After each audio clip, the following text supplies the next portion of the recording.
Hey, welcome back to another Things to Do This is Far Cry 4. My name is Ethan, aka Ninja Pups, and I'm joined once again by RubMyNutt. And have you ever done a Far Cry 4 video yet? I have not, but I did beat it in 10 minutes because of that Easter egg thing. Yeah, that's a pretty cool little thing they put in the game. Anyway, this is my first Far Cry 4 video as well.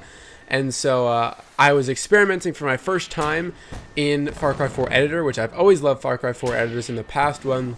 And I wanted to experiment around with it and see what I could do.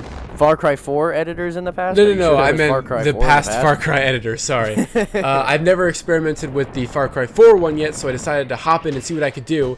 So this is actually from my friend who told me about this. What you can do is you can put two bases a little bit of ways away from each other, just opposite, and if you put a bunch of enemy spawns on the enemy building, on the enemy fortress, and then you put a bunch of mortars with them, then you put a bunch of mortars on your base and a bunch of friendlies, you literally all you have to do is ignite, like the war, you just shoot the first shot with your mortar, and then everything just goes absolutely crazy. Like, and I've actually died. I don't think I have one like bit of footage in here where I've actually successfully killed all the enemies. It's actually that hard because the enemies just like rain mortars down on you. It's crazy. Yeah, taking into consideration that I know nothing of any Far Cry game other than Voss Montenegro, I still get how this is done. So that's pretty cool. Yeah, it's really simple. It's just two bases, some enemies, some friendlies, and mortars, and you can have a lot of fun. It just gets to the point where I look up right here, and you just see a million mortars. It's like, oh! It's so crazy just to just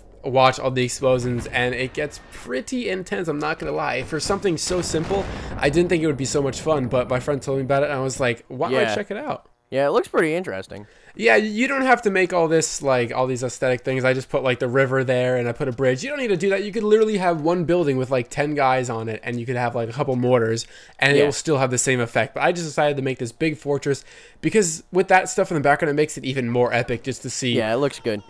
Different levels, and you can see this guy right here. He's using his mortar, and I didn't know that the AI would actually use the mortars until I tried it out, which is actually pretty interesting. Yep. And look at that. Cool. That's pretty crazy. Just all the mortars going everywhere. They're getting destroyed.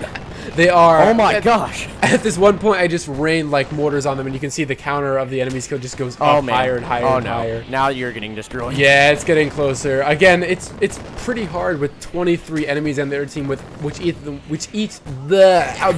wow. With how do you English? Each of them having their own mortar cannons. I don't know how I'm going to beat this ever, so try it out if you want to. It takes, I'd say, roughly 5 minutes to set up, depending on how much detail you want to go in, if you want to make like a giant fortress or a little base. And you can see there I'm losing health really fast. Here come the mortars. Oh no, run! Get inside the building, and as soon as I heal, just shrapnel like hits me right. Oh gosh, just down. I did not fare good in this battle against the AI. Apparently, they're a lot better than I thought. Yeah, especially in a mortar battle. Is there a difficulty for the AI, or is it just not in editor, only in campaign? There's not in editor. But there you go. I died. Never was successful. So to this day, this day, those guys are still fighting. Nice.